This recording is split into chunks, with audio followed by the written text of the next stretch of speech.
Hello दोस्तों। तो आप लोगों को पता होगा कि मैं टारगेट का ऑब्जेक्टिव बुक पढ़ रहा हूं और 2025 का। इससे पहले की वीडियो में हम लगभग 110 नंबर तक के क्वेश्चन को हम सॉल्व कर दिए हैं। अगर आप लोगों ने वह वीडियो नहीं देखा है तो पहले जा कर के उस वीडियो को देख लीजिए और फिर इस वीडियो को देखिएगा तो आपको बेहतर समझ में आएगा पीछे की वीडियो को देखने के बाद। तो आज की इस वीडियो में हम 111 नंबर से क्वेश्चन को हम सॉल्व करने वाले हैं। तो चलिए फिर शुरू करते हैं। और चैप्टर था हमारा वास्तविक संख्या, रियल नंबर, चैप्टर 1 था हमारा। तो 111 नंबर क्वेश्चन आपके स्क्रीन पर दिख रहा होगा, जिसमें कह रहा है कि परिमेय संख्या 43/2 का पावर 4 गुने 5 का पावर 3 का दशमलव प्रसार दशमलव के कितने स्थान के बाद रुक जाएगा। ये पूछ रहा है आपसे। दिया क्या है हमको कि 43/2 का पावर 4 गुने 5 का पावर 3 और कह रहा है कि दशमलव के कितने स्थानों के बाद जो है वो दशमलव रुक जाएगा। ये पूछ रहा है दशमलव प्रसार का। तो कैसे बनाएंगे, ऐसे सवालों को ध्यान से हम देखेंगे और समझेंगे। बहुत ही इंटरेस्टिंग क्वेश्चन है और दिमाग को हिला देने वाला क्वेश्चन है। ध्यान से देखिएगा कि कैसे बनाते हैं हम इसको हम क्या करेंगे। 43/2 का पावर 4 है तो क्या हम इसको ऐसे नहीं लिख सकते, 2 गुना 2 का पावर 3 गुना 5 का पावर 3, ऐसा हम लिख सकते हैं। ऐसा लिखने से 2 के पावर 4 पर कोई असर नहीं होने वाला है। क्योंकि जब बेस सेम होता है तो पावर को जोड़ देते हैं गुना में, तो 3 और 1 4 हो जाएगा, कोई असर नहीं होगा। और ऐसा हम इसलिए कर रहे हैं क्योंकि इससे हमें फ़ायदा होने वाला है। क्योंकि हम चाहते हैं कि ये जो 3 है ना घात, तो बेस 10 बन जाए और घात 3 रहे, हम ऐसा चाहते हैं, इसलिए हम ऐसा किए। तो अब हम क्या कर सकते हैं, ध्यान से देखिए आप कि 43/2 और जब पावर सेम होता है तो आधार को हम एक ही पर गुना कर सकते हैं। हम 9th क्लास में पढ़े हुए हैं। तो 5 दूना 10, उसका पावर कितना हो जाएगा, 3 हो जाएगा। अब हम यहाँ से अगर हम इसको काटेंगे तो 21.5 हो जाएगा। इसको भाग दे करके देखिए 21.5 आएगा। ये पावर 3 है ना, जब ये ऊपर जाएगा गुना हो करके तो इसका जो पावर है 3 वो माइनस में हो जाएगा, 10 का पावर -3 हो जाएगा। ठीक है। एक चीज़ आप याद रखिएगा कि अगर 10 का पावर 3 अगर पॉजिटिव है तो दशमलव जो है वो दायां से बायां की तरफ जाएगा ऐसे करके। अगर 10 का पावर -3 है तो दशमलव बायां से दायां की तरफ जाएगा। दशमलव अगर पॉजिटिव है 10 का पावर 3 तो क्या होगा, बाएं की तरफ जाएगा दशमलव। और अगर निगेटिव है 10 का पावर 3 तो दशमलव दायां की तरफ जाएगा। बस ये छोटी सी बात याद रखना है। ठीक है। अब यहाँ पर देखिए, अगर यह पूरी तरह से विभाजित हो चुका है तो क्या हम इसको ऐसे नहीं लिख सकते थे, 21.5 कितना भी 0, 1 2 3 4, मेरी मर्जी है, कितना भी 0 हम रख सकते हैं आराम से, क्योंकि यह पूरी तरह से विभाजित हो चुका है। ठीक है। अब यहाँ पर देखिए गुने 10 का पावर -3। अब यह -3 में है तो -3 में हम क्या बोले थे कि दशमलव बायां से दायां तरफ जाएगा। तो यहाँ पर एक चीज़ देखिए कि इसके आगे में हम 0 लगा सकते हैं। इसके आगे में हम 0 लगा सकते हैं क्योंकि आगे में 0 लगाने से इस पर कोई असर होने ही वाला नहीं है। बात समझ रहे हैं ना। गुने 10 का पावर -3। अब हम दायां तरफ घिसकाएंगे दशमलव को, तो क्या करेंगे, हम इस तीनों को उठाकर उधर भेज देंगे। पहले से तो 5 है ही, 0 का तो कोई वैल्यू है ही नहीं क्योंकि पूरी तरह से विभाजित हो गया था यहाँ पर। तो 0 हम कितना भी लगा सकते हैं, 5 पहले से यहाँ पर है। इस तीनों को उठा करके उधर भेज देंगे, 1 2 0। और कुछ नहीं है तो दशमलव अपने मन से दे सकते हैं और 0 भी अपने मन से दे सकते हैं। तो हम क्या देख रहे हैं, कितने अंक के बाद रुक गया, 1 2 3 4 अंक के बाद दशमलव क्या हुआ, रुक गया। तो इसका आंसर क्या हो जाएगा, 4 हो जाएगा। बस इसमें छोटी सी सीखने वाली बात ये थी कि जब 10 का पावर पॉजिटिव होगा तो दशमलव बाएं की तरफ जाएगा और जब निगेटिव होगा तो दाएं की तरफ जाएगा दशमलव। वही चीज़ हम यहाँ पर किए हैं। ठीक है। चलिए अगला क्वेश्चन देखते हैं क्या है आपके मोबाइल स्क्रीन पर। 112 में कह रहा है कि संख्याएं 50 और 25 के एचसीएफ और एलसीएम का गुणनफल क्या होगा। क्या पूछ रहा है, 50 और 25 के एलसीएम और एचसीएफ का गुणनफल। गुणनफल मतलब क्या होता है सर, गुना होता है। याद रखिएगा आप इस चीज़ को। तो किसका 50 और 25 का बोल रहा है कि गुणनफल का एचसीएफ और एलसीएम बोल रहा है। तो अगर आप इस दोनों का एलसीएम अगर आप निकालते हैं, क्या निकालते हैं, एलसीएम और SCF जो भी वैल्यू आएगा LCM और SCF का, उस दोनों को गुना कीजिएगा तो भी वही वैल्यू आएगा, और डायरेक्ट भी कर दीजिएगा ना तो भी वही वैल्यू आएगा। इस दोनों को डायरेक्ट आप गुना कर दीजिए तो कितना हो जाएगा। अगर मैं 25 को 0 से गुना करूँ तो 0, 25 को 5 से गुना करूँ तो 25 5 125, यही आपका आंसर हो जाएगा। डायरेक्ट भी करने से इतना ही आंसर आएगा, और अलग अलग आप इसका अभाज्य गुणनखंड कीजिए, फिर SCF निकालिए, फिर LCM निकालिए, फिर दोनों का गुना कीजिए, फिर भी इतना ही आंसर आएगा। तो डायरेक्ट करना हमारे लिए आसान था, इसलिए हम जानबूझ करके डायरेक्ट कर दिए। चलिए अब अगला क्वेश्चन देखते हैं क्या है आपके स्क्रीन पर। 113 नंबर क्वेश्चन है कि 278 को किस संख्या से विभाजित करें कि भागफल जो है वो 12 और शेष जो है वो 2 प्राप्त हो। ये पूछ रहा है आपसे किस संख्या से। देखिए हम जानते हैं एक चीज़ कि यहाँ पे जो होता है वो A होता है, जिसको हम कहते हैं भाज्य, इसको हम B कहते हैं जिसको हम कहते हैं भाजक, यहाँ पे जो आता है इसको Q कहते हैं जिसको हम कहते हैं भागफल, और नीचे जो बचता है उसे हम कहते हैं R जिसे हम कहते हैं शेष फल कहते हैं। अब आपको इसमें दे दिया है कि 278 को, मतलब बात किसकी हो रही है, A की बात हो रही है। अब देखिए यहाँ पर यूक्लिड ने, कौन, यूक्लिड विभाजन एल्गोरिथम। यूक्लिड एक गणितज्ञ थे, उन्होंने विभाजन मतलब भाग लगना, एल्गोरिथम यही चीज़ होता है एल्गोरिथम, कि मौसों को आप स्टेप बाय स्टेप लिखना एल्गोरिथम कहलाता है। तो यूक्लिड ने एक फॉर्मूला दिया गया था, कौन सा, प्रमेयिका दिया गया था कि A बराबर जो होता है वो BQ प्लस में R होता है। ये बीच वाला जो होता है जो इन दोनों के गुना और इसके जोड़ के बराबर होता है। कौन कहा था, यूक्लिड ने कहा था। और यूक्लिड कौन था, तो एक गणितज्ञ थे। इसमें कह रहा है कि 278 को, मतलब A के बारे में कह रहा है कि किससे विभाजित किया जाए, मतलब B हमें निकालना है और भागफल और शेष आपको दे दिया है। बैठा दीजिए। 278 को किस संख्या से गुना किया जाए, विभाजित किया जाए कि भागफल 12, भागफल हमारे पास क्या है, Q है 12, B हमें निकालना है, R कितना दे दिया है 2। अब आप निकाल सकते हैं आसानी से। ये जो प्लस का 2 है जब साइड चेंज करेगा तो क्या बनेगा, माइनस का 2 हो जाएगा और घट जाएगा। ये जो प्लस का 2 है इसको इधर लेकर आ जाइए तो क्या बन जाएगा, 278 माइनस में 2 बराबर में 12 B कर दीजिए। B 12 नहीं होता है, 12 B कर दीजिए। अब 278 में से 2 गया तो 276 बराबर में 12 B।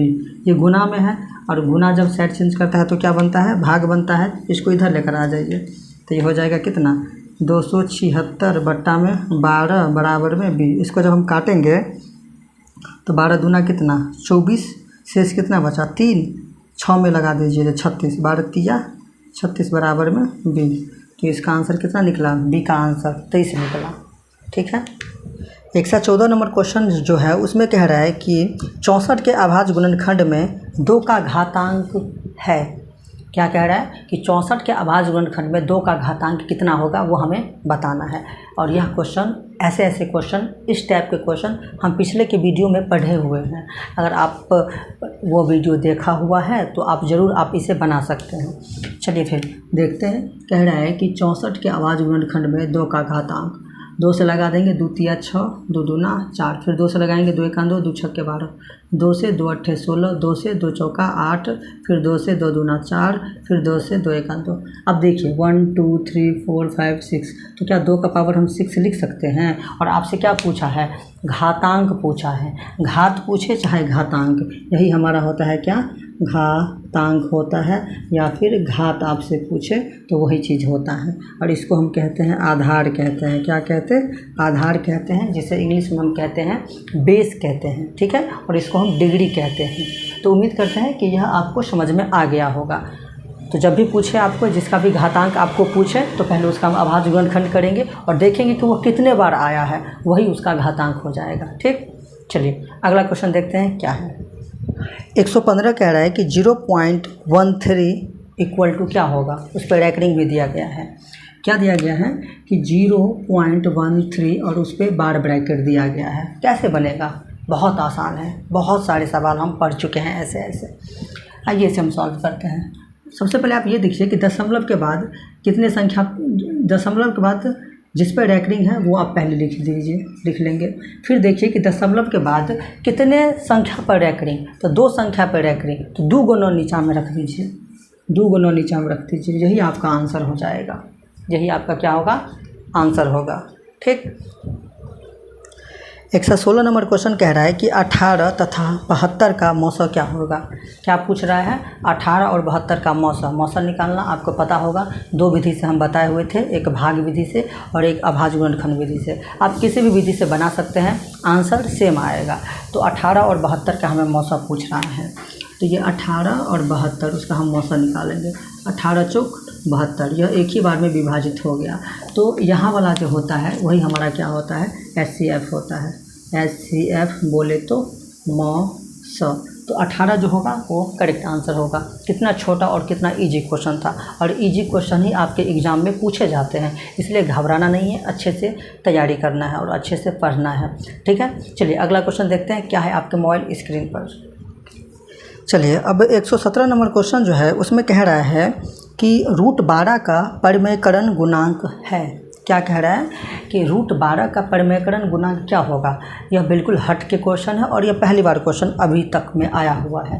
तो हमें क्या करना है, √12 को परिमेयकरण में बदलना है। हमें क्या करना है, √12 को हमें परिमेयकरण में बदलना है। कैसे बदल सकते हैं, ध्यान से देखिए। हम क्या करेंगे सबसे पहले इसमें कि क्या 12 को हम ऐसा लिख सकते हैं 4 गुना 3, ऐसा लिख सकते हैं। अब यहाँ पर देखिए 4 का वर्गमूल क्या होता है 2, √3 को ऐसे ही रहने देंगे। अब दिमाग लगाइए कि 2√3 को किस संख्या से गुना करें हम कि यह परिमेयकरण में कन्वर्ट हो जाएगा। तो अगर मैं ऑप्शन को देखूं, तो मैं अगर ऑप्शन को देख करके √3 से अगर मैं गुना करूं, किससे, √3 से, तो यह परिमेयकरण में कन्वर्ट हो जाएगा।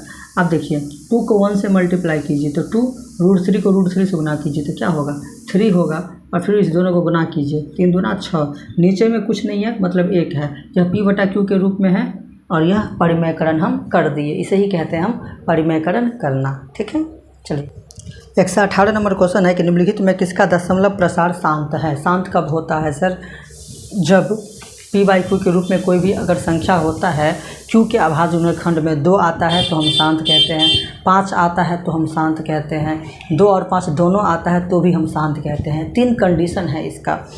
अगर उसके अलावा कुछ भी आता है तो हम अशांत कह देंगे।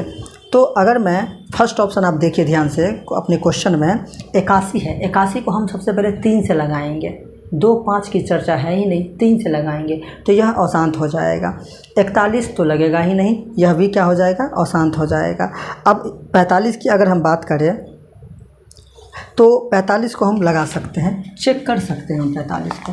देखिए ध्यान से, अगर मैं 45 को ऑप्शन नंबर C है लगाऊं तो 3 से लगाएंगे हम इसको भी, तो 3 से जैसे ही लगाएंगे तो 3 आ गया ना, तो शांत कैसे होगा, यह भी नहीं होगा।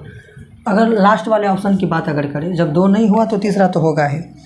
उसमें है 19/80 है, तो 80 का मैं अभाज्य गुणनखंड करूँगा, यही होगा शांत। लेकिन फिर भी चेक करके दिखाते हैं। 2 चौका 8, फिर 20, फिर 10, फिर 2 5। अब देखिए इसमें 2 का पावर 4 गुने 5 का पावर 1 है ना, क्या है, 5 का पावर 1 है। तो यह हमारा क्या हो जाएगा, शांत हो जाएगा, क्योंकि इसमें 2 और 5 दोनों है, इसलिए यह हमारा शांत होगा, बाकी अशांत हो जाएगा। चलिए अगला क्वेश्चन देखते हैं क्या है। 119 नंबर क्वेश्चन में कह रहा है कि निम्नलिखित में से किसका दशमलव प्रसार अशांत है। ये पूछ रहा है आपसे, अशांत किसका दशमलव प्रसार होगा। आइए चेक करके देखते हैं। अशांत तो वैसे हमको लग रहा है कि C नंबर ऑप्शन होगा अशांत, लेकिन फिर भी हम चेक करेंगे और आपको बताएंगे कि क्या यह अशांत है या फिर शांत है। तो हमें अशांत चाहिए, तो अगर जैसे कि पहला नंबर ऑप्शन है कि 400 है, अगर मैं 400 का अभाज्य गुणनखंड करूँ तो 200, फिर 100, फिर 50, फिर 25 और फिर यह 25, 2 5 आ रहा है तो यह क्या हो जाएगा, शांत हो जाएगा। हमें क्या चाहिए, अशांत। अब मैं डायरेक्ट C नंबर को चेक करके बताता हूँ। C में क्या है 13/121। अब मैं 121 का अभाज्य गुणनखंड करूँगा तो 11 से लगाएंगे, 11 का 11, फिर 11 का 11। तो हम क्या देख रहे हैं कि इसके अभाज्य गुणनखंड में 2 का पावर n गुने 2 का पावर 5 का पावर m नहीं है, q जो है वो नहीं है इसके बराबर, तो हम इसको क्या कह देंगे, अशांत है। क्या होगा यह, अशांत है। 2 5 नहीं आया इसलिए यह अशांत है, अगर 2 5 आता तो शांत हो जाता। तो यही ऑप्शन नंबर सी जो है वो हमारा क्या हो जाएगा, करेक्ट हो जाएगा आंसर। चलिए, उम्मीद करते हैं कि आपको समझ में आ रहा होगा। अगर आपको समझ में आ रहा है तो वीडियो को लाइक कर दीजिए और चैनल को सब्सक्राइब कर दीजिए। चलिए अगला क्वेश्चन देखते हैं क्या है। 120 नंबर क्वेश्चन में कह रहा है कि निम्नलिखित में से कौन सबसे छोटी प्राकृत संख्या है। क्या पूछ रहा है आपसे, सबसे छोटी प्राकृत संख्या। कितना आसान क्वेश्चन है। सबसे छोटी प्राकृत संख्या, आपको पता होगा कि प्राकृत संख्या किसे कहते हैं, जहाँ से हम गिनती शुरू करते हैं, जहाँ से हम काउंट करना किसी भी चीज़ को शुरू करते हैं, वो हमारा क्या होता है, प्राकृत संख्या होता है। तो प्राकृत संख्या कहाँ से शुरू होता है, तो सर प्राकृत संख्या जो है, प्राकृत संख्या जो है वो 1 से शुरू होता है। 1 2 3 4 5 6 ये सब क्या है, प्राकृत संख्या है। तो सबसे छोटी आपसे पूछा है तो सबसे छोटी यही हो जाएगा, और बड़ी पूछे तो इन्फानाइट हो जाएगा। अगर बड़ी पूछे तो इन्फानाइट हो जाएगा। तो ऑप्शन ये जो आंसर होगा वो 1 सही होगा। ठीक है, चलिए अगला क्वेश्चन देखते हैं क्या है आपके मोबाइल स्क्रीन पर। 121 नंबर क्वेश्चन में कह रहा है कि निम्नलिखित में से कौन सी परिमेय संख्या है। क्या हमें ढूंढना है, परिमेय संख्या। तो ऑप्शन नंबर ए दिख रहा है हमें कि वह परिमेय संख्या होगा। क्यों, क्योंकि रूट 25 जो है ना, रूट अंडर 25 है उसका वर्गमूल निकलता है। देखने में ये लग रहा है कि यह अपरिमेय संख्या है, लेकिन जैसे इसका हम वर्गमूल निकालेंगे तो इसका वर्गमूल कितना हो जाएगा, 5 हो जाएगा। नीचे में कुछ नहीं है तो 1 है, यह p/q के रूप में है, इसका मतलब यह परिमेय संख्या है। बाकी ऑप्शन की अगर बात करें तो रूट 5 का वर्गमूल निकलेगा नहीं सीधा सीधा। सी में जो है 1/√2 वह परिमेय और अपरिमेय का क्या है, भाग है, तो यह भी नहीं होगा। उसके बाद इस दोनों को यह तो जोड़ है, तो यह भी हमारा क्या हो जाएगा, सीधा सीधा इसका वर्गमूल नहीं निकलेगा, तो यह हमारा अपरिमेय संख्या हो जाएगा। अगर मैं डी ऑप्शन की बात अगर मैं करूँ, डी की अगर मैं बात करूँ तो क्या है, √3 और प्लस में क्या है, रूट का 3 है। तो इस दोनों को जब हम जोड़ेंगे तो 1 √3 1 √3 टोटल 2 √3, और एक परिमेय और एक अपरिमेय संख्या का गुणनफल गुना क्या होता है, अपरिमेय संख्या होता है हमेशा। आपको हम बताए हैं बहुत ही अच्छे से। तो चलिए अगला क्वेश्चन देखते हैं फिर क्या है। 122 में कह रहा है कि निम्नलिखित में कौन अपरिमेय संख्या है। अब हमें क्या ढूंढना है, अपरिमेय ढूंढना है। ठीक है, पहला ऑप्शन रैकरिंग में है। हम आपको बताए हुए थे कि रैकरिंग वाला जितने भी सवाल होता है वो सब क्या होता है, तो परिमेय संख्या होता है। क्या होता है, परिमेय संख्या होता है। रूट 16 है तो उसका वर्गमूल निकलेगा 4, और नीचे में कुछ नहीं है तो 1, 4/1 मतलब p/q के रूप में है, तो वो भी हमारा क्या हो जाएगा, तो वो हमारा परिमेय संख्या हो जाएगा। लेकिन 9/27 जो है रूट अंडर, ध्यान से देखिएगा आप, ऑप्शन नंबर सी को आप देखिए ध्यान से। ऑप्शन नंबर सी जो है 9/27 है, तो 9 का वर्गमूल 3, 27 का तो निकलता नहीं है सीधा सीधा, तो यह हमारा क्या हो जाएगा, अपरिमेय संख्या हो जाएगा। ऑप्शन नंबर जो सी है वो करेक्ट हो जाएगा। ठीक है, चलिए 123 में कह रहा है कि यदि भाग एल्गोरिथम a बराबर में bq + r है, और फिर वहाँ पर a का वैल्यू दे दिया है कितना, 37, उसके बाद b का वैल्यू 4 और q तो दिया नहीं है, r का वैल्यू 1 दिया है। r का वैल्यू क्या दिया है, 1 दिया है। तो हमें क्या कह रहा है, इसका हमें मान निकालना है, a का मान हमें निकालना है, q का मान निकालना है हमें। कैसे बनेगा, ध्यान से देखिए। r का वैल्यू 1 दिया है, r का वैल्यू कितना दिया है, 1 दिया है। अब ये देखिए, इसको हम इधर लेकर अगर आ जाएं बराबर के इधर, तो ये प्लस में है तो माइनस हो जाएगा। तो 37 में से अगर मैं 1 को घटा दूँ तो कितना होगा, 36 बराबर 4q, ये गुना में है, इधर आएगा तो भाग में हो जाएगा। तो 36/4 बराबर में q, 4 9 36, तो q का मान कितना निकला, 9 निकला। सिंपल सा क्वेश्चन था, बहुत आसान था। चलिए नेक्स्ट क्वेश्चन कह रहा है 124 नंबर में कि 156 के अभाज्य गुणनखंड में 2 का घातांक क्या होगा। 156 के अभाज्य गुणनखंड में 2 का घातांक आपसे पूछा है। यह क्वेश्चन हम अभी पढ़े हुए थे थोड़ी देर पहले। 124 नंबर में कह रहा है कि 156 के अभाज्य गुणनखंड कर दीजिए। फिर 2 7 14, 2 8 16, 2 3 6, 2 3 6, 2 9 18, 3 से लगा देंगे 3 1 3 और 3 3 9। तो तो 156 के अभाज्य गुणनखंड में 2 का घातांक पूछा है, तो 3 और 13 से हमको कोई लेना देना नहीं है, केवल 2 से मतलब है। तो 2 कितने बार है? 2 बार है, तो इसका घातांक क्या हो जाएगा? 2। घातांक क्या हो जाएगा? 2 हो जाएगा। यही आपका आंसर होगा। ठीक है, चलिए अगला क्वेश्चन देखते हैं क्या है। 125 नंबर क्वेश्चन है कि निम्नलिखित में से कौन अपरिमेय संख्या नहीं है। क्या पूछ रहा है कि अपरिमेय संख्या नहीं है, लेकिन पहला ऑप्शन जो है 2 + √3 यह परिमेय और अपरिमेय संख्या का जोड़ है, तो यह अपरिमेय संख्या है। दूसरा भी है अंतर है, तो यह भी अपरिमेय संख्या है। और अगर हम तीसरे और चौथी ऑप्शन की बात अगर करें तो √3/√5 वो भी हमारा क्या है? अपरिमेय है, हमें अपरिमेय नहीं चाहिए। तो आ जाइए ऑप्शन नंबर डी में, वहाँ पर आपको कुछ मिलेगा। रूट का 12/√3 है, तो 12 को क्या लिख सकते हैं? 4 × 3 लिख सकते हैं, अभाज्य गुणनखंड करेंगे तो। उसके बाद यहाँ पर देखिए √3 पहले से है, 4 का वर्गमूल कितना होता है? 2। √3 का निकलता नहीं है, तो ऐसे ही छोड़ देंगे हम उसको। नीचे में क्या है? रूट का 3, √3 से √3 गया तो बचा क्या? 2/, नीचे में क्या है? 1, तो 2/1 p/q के रूप में है। इसका मतलब यह क्या है? अपरिमेय संख्या नहीं है। तो क्या है? यह परिमेय संख्या है। ऐसे क्वेश्चन को घुमाएगा। ठीक है, चलिए अगला क्वेश्चन देखते हैं आपके मोबाइल स्क्रीन पर, जिसमें कह रहा है बहुत ही अच्छा क्वेश्चन है, यह भी 126 नंबर क्वेश्चन है और बहुत ही इंटरेस्टिंग क्वेश्चन है और यह हर साल पूछा गया क्वेश्चन है। यह कह रहा है कि 0.105 उसके बारे में कह रहा है कि इसको p/2n और 2m रूप निम्नलिखित में से कौन है, ये पूछ रहा है हमसे। बहुत आसान है, देखिए कैसे बनाएंगे हम।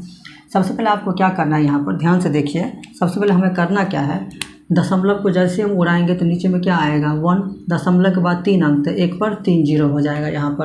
ठीक है, अब इसको हम ये जो q है उसका हम अभाज्य गुणनखंड करेंगे। किसका? q का। तो q क्या है? 1000 है, उसका अभाज्य गुणनखंड करेंगे तो कितने बार में होगा? 2 × 5 = 10। उसके बाद 2 से लगा देंगे, 2 दूना 4, 2 × 5 = 10, 250। फिर 2 से लगाएंगे, 2 × 1 = 2, 2 दूना 4, 2 × 5 = 10।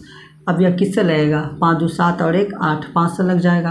5 दूना 10, 5 × 25। फिर यह 5 से लगेगा, 5 × 25। तो 2 का पावर 3 गुना 5 का पावर 3, यही हमारा क्या हो जाएगा? तो फाइनल आंसर हो जाएगा। 2 का पावर m गुने 5 का पावर n के रूप में हम कन्वर्ट कर दिए। इस तरह से हम बनाएंगे ऐसे ऐसे सवालों को। ठीक है, चलिए अगला क्वेश्चन देखते हैं क्या है आपके मोबाइल स्क्रीन पर। 127 नंबर क्वेश्चन में कह रहा है कि निम्नलिखित में से कौन परिमेय संख्या है, ये पूछ रहा है आपसे कि कौन परिमेय संख्या है। अगर पहले ऑप्शन की बात हम अगर करूँ तो यह परिमेय और अपरिमेय संख्या का जोड़ है, तो यह अपरिमेय हो जाएगा। लेकिन अगर दूसरे ऑप्शन की बात हम करूँ तो यह हमें परिमेय संख्या लग रहा है। अब कैसे लग रहा है सर? ध्यान से देखिए, बी नंबर ऑप्शन को अगर आप ध्यान से देखते हैं तो 100 और प्लस में √100 है, तो 100 तो रहेगा ही प्लस में। 100 का वर्गमूल कितना होता है? 10 होता है। 100 और 10 को जोड़ दीजिए तो कितना हो जाएगा? 110 हो जाएगा। नीचे में कुछ नहीं है तो 1 है, और यही हमारा क्या हो जाएगा? तो परिमेय संख्या हो जाएगा। ठीक है, और बाकी आगे जो है वो परिमेय और अपरिमेय संख्या का जोड़ है, तो वो होगा ही नहीं। ठीक, चलिए अगला क्वेश्चन देखते हैं। निम्नलिखित में से किसका दशमलव प्रसार जो है वो कह रहा है कि शांत है। शांत दशमलव प्रसार हमें ढूंढना है। कैसे बनेगा? ध्यान से देखिए, हम चेक करेंगे सबसे पहले कि किसका दशमलव प्रसार क्या है, तो शांत है। जैसे अगर हम ऑप्शन नंबर 1 की बात अगर हम करें, ऑप्शन नंबर 1 क्या है? तो 1600 है। तो 1600 का अगर मैं अभाज्य गुणनखंड करूँ तो देखते हैं इसमें 2 5 के अलावा कोई और आता है क्या। तो अगर मैं 2 से लगाऊं तो 800, फिर 2 से लगाऊं तो 400, फिर 2 से लगाऊं तो 200, फिर 2 से 100, फिर 2 से 50, फिर 2 से 25, फिर 5 से लगेगा, फिर यह 5 से 25। 1 2 3 4 5 6, 2 का पावर 6 इंटू 5 का पावर 2 हो गया। तो यह 2 और 5 में है इसका अभाज्य गुणनखंड, तो हम क्या कहेंगे?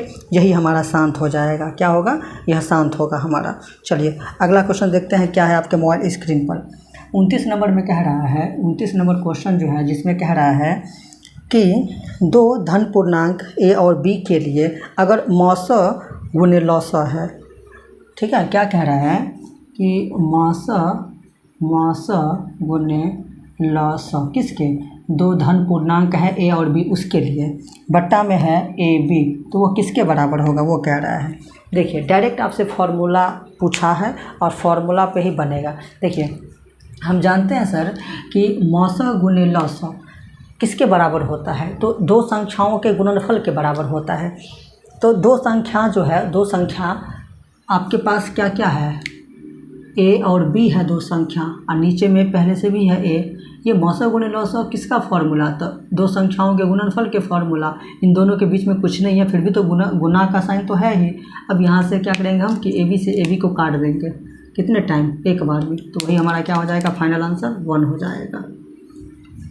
ठीक है, इस तरह से आप बनाएंगे, इस तरह से क्वेश्चंस को घुमाया जाता है। चलिए अगला क्वेश्चन देखते हैं क्या है आपके मोबाइल स्क्रीन पर। चलिए 130 नंबर क्वेश्चन में कह रहा है कि निम्नलिखित में से कौन सा युग्म सह अभाज्य संख्या है। क्या पूछ रहा है कि कौन सा युग्म, युग्म मतलब क्या होता है सर, तो युग्म का अर्थ होता है, आप याद रखिएगा कि युग्म मतलब होता है जोड़ा। युग्म मतलब क्या होता है, युग्म मतलब होता है जोड़ा, जो जोड़े में हो, दो को हो एक साथ, उसी को हम युग्म में कहते हैं। कह रहा है कि कौन सहअभाज्य संख्या है, तो सहअभाज्य संख्या कैसे हम पहचानेंगे, जब हमें उसका डेफिनेशन याद होगा तब। तो किसे कहते हैं, जिन दो संख्याओं का मौसा मतलब HCF एक हो उसे हम सहअभाज्य संख्या कहते हैं। तो आइए हम चेक करते हैं। सबसे पहले ऑप्शन नंबर ए जो है हमारे पास, जिसमें 14 और 35 है, 14 और 35 है। देखिए क्या इसका HCF एक आएगा, 14 दूना 28 से 7, 14 यहाँ पे उतारेंगे हम, तो 7 दूना 14, मौसा कितना निकला, HCF 7 निकला, तो यह नहीं होगा। आइए अगला फिर चेक करते हैं हम। अगला जो हमारे पास है जिसमें है 18 और 25, क्या है 18 और 25, बी नंबर ऑप्शन 18 और 25। तो 18 एकन 18, शेष कितना बचेगा फिर, 25 में से 18 गया तो 7, 18 यहाँ 7 दूना 14, 4 7, 4 एकन 4, 3 4 यहाँ पर देंगे, 3 एकन 3, 4 में से 3 गया तो 1, 3 यहाँ पर देंगे, 1 तिया 3, तो शेष कितना बचा, सॉरी ये अंतिम वाले स्टेप का जो भी भाजक होता है वही हमारा HCF होता है। तो यही हमारा क्या है, इसी को हम क्या कहेंगे, सहअभाज्य संख्या। बस दोनों का हम क्या किए ना कि मौसा निकालें, तो मौसा यहाँ वाला होता है हमेशा, अंतिम वाले स्टेप का जो भी हमारा भाजक होता है वो हमारा क्या होता है, मौसा होता है। तो यहाँ पर 7 था और यहाँ पर 1 था, इसलिए हम क्या करेंगे, इसी को हम मौसा बना देंगे। ठीक है, चलिए अगला क्वेश्चन देखते हैं क्या है आपके मोबाइल स्क्रीन पर। चलिए भाई तो फिर शुरू करते हैं अगला क्वेश्चन। और 31 में कह रहा है कि निम्नलिखित में से कौन यौगिक संख्या है। यौगिक संख्या हमें ढूंढना है। अब आपको पता है यौगिक संख्या किसे कहते हैं या यौगिक संख्या का दूसरा नाम क्या है। सबसे पहले हमें कहने से पहले आप कमेंट में कर दीजिए। तो आपको हम बता दें कि यौगिक हम कहते हैं भाज्य को। किसको कहते हैं हम, यौगिक। तो सर हम यौगिक जो है ना, यौगिक वो हम कहते हैं भाज्य को, और रूढ़ जो है, रूढ़ वो कहते हैं अभाज्य को। तो याद रखना है, आपको कंफ्यूज नहीं करना है। यौगिक मतलब भाज्य और रूढ़ मतलब अभाज्य होता है। तो हमें ढूंढना है कि यौगिक संख्या कौन है। तो यौगिक संख्या या भाज्य संख्या हम उसे कहते हैं जो एक और खुद के अलावा दूसरे से भी कटे, विभाजित हो। अभाज्य में क्या रूल था कि एक और खुद के अलावा किसी और से न कटे। तो भाज्य में रूल है कि दूसरे से भी कटे, एक और खुद से तो कटे ही। जैसे अगर हम ऑप्शन की बात अगर हम करें, ऑप्शन पहला है 11, तो 11 तो होगा नहीं, क्योंकि 11 एक से कटेगा और 11 से कटेगा, दूसरी संख्या से नहीं कटेगा। तो यह हो गया अभाज्य, हमें भाज्य चाहिए। 21 जो है वो हो जाएगा हमारा क्या, तो अभाज्य सॉरी यौगिक संख्या। ऑप्शन नंबर बी जो है 21, यह हमारा क्या हो जाएगा, यौगिक हो जाएगा। क्योंकि 21 जो है वो 3 से भी कटेगा, 7 से भी कटेगा, 21 से भी कटेगा, ठीक है, और 1 से भी कटेगा 21, ठीक। इसलिए यह हमारा क्या हो जाएगा, यह एक और खुद के अलावा अन्य संख्या से भी कट रहा है। तो यह हमारा यौगिक संख्या होगा, मतलब भाज्य संख्या। 31 और 41 किसी अन्य संख्या से कटने ही वाला नहीं है। वो तो 31 खुद से ही कटेगा और 41 भी खुद से ही कटेगा या फिर 1 से कटेगा, अन्य संख्या से नहीं कटेगा। इसीलिए यह हमारा क्या हो जाएगा, तो अभाज्य संख्या मतलब रूट संख्या, और यह हमारा होगा यौगिक संख्या मतलब भाज्य संख्या। चलिए नेक्स्ट क्वेश्चन देखते हैं क्या है आपके मोबाइल स्क्रीन पर। कह रहा है कि निम्नलिखित में कौन अभाज्य संख्या है। अभाज्य संख्या हमको ढूंढना है, ठीक है। तो 31 ऑप्शन नंबर डी जो है 31 वो हमारा अभाज्य संख्या हो जाएगा। 31 जो है वो क्या हो जाएगा, हमारा अभाज्य संख्या हो जाएगा। क्यों? ऑप्शन नंबर डी, क्योंकि 31 जो है वो किसी से नहीं कटने वाला है। 1 से कटेगा और 31 से कटेगा, बाकी किसी से नहीं कटेगा। बाकी जितना सारा ऑप्शन है ना वो किसी न किसी से ज़रूर कटेगा। चलिए अगला क्वेश्चन देखते हैं। 134 नंबर, सॉरी 133 होगा, 133। दो संख्याओं का जो है मौसा दे दिया है, दो संख्याओं का मौसा दे दिया है 27 और लौसा दे दिया है 162। ठीक है, आइए सॉल्व करते हैं इसको। 133 नंबर क्वेश्चन है, मौसा भी दे दिया है, लौसा भी दे दिया है, और यदि उनमें से एक संख्या भी दे दिया है तो दूसरी संख्या हमको बोल रहा है ज्ञात करने के लिए। और सर हम जानते हैं कि दो संख्याओं का गुणनफल क्या होता है, मौसा गुने लौसा होता है। हम जानते हैं कि दो संख्याओं का गुणनफल जो होता है वो HCF गुने LCM के बराबर होता है। अब जो जो वैल्यू दिया है उसको आप पुट कीजिए यहाँ पर। तो हमको दिया गया है कि मौसा भी दे दिया है 27 और लौसा भी दे दिया है 162। मौसा दे दिया है 27, लौसा दे दिया है 162। और आगे जो दिया गया है उसमें एक संख्या दे दिया है 54। एक संख्या कितना दे दिया है, 54। तो दूसरी संख्या हमको ज्ञात करना है। बहुत आसान है, देखिए हम कैसे बनाते हैं इसको। हमें पता है कि जिसका मान निकालना होता है उसको एक तरफ रखते हैं, बाकी सबको एक तरफ शिफ्ट कर देंगे। अब हमें यहाँ पर b का मान निकालना है, b मतलब दूसरी संख्या निकालना है। तो 27 गुना 162 ऐसे ही रहने देंगे, बट्टा 54 को हम नीचे रखेंगे क्योंकि यह गुना में है। गुना जब साइड चेंज करेगा तो भाग बन जाएगा।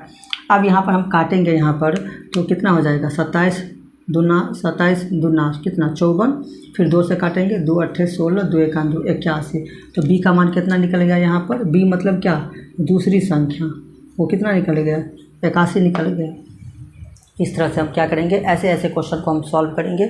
बहुत सारा क्वेश्चन है, खूब प्रैक्टिस कीजिए, खूब बनाइए, आपको याद हो जाएगा और कमी नहीं होगा। और सबसे बेस्ट बुक है यह, ऑब्जेक्टिव के लिए सबसे बेस्ट बुक है मेरे हिसाब से। इसलिए पढ़िए, एक एक क्वेश्चन को मैं पढ़ा रहा हूँ, एक एक कंसेप्ट को मैं बता रहा हूँ, अच्छे से तैयारी कीजिए। ठीक है, चलिए अगला क्वेश्चन देखते हैं क्या है।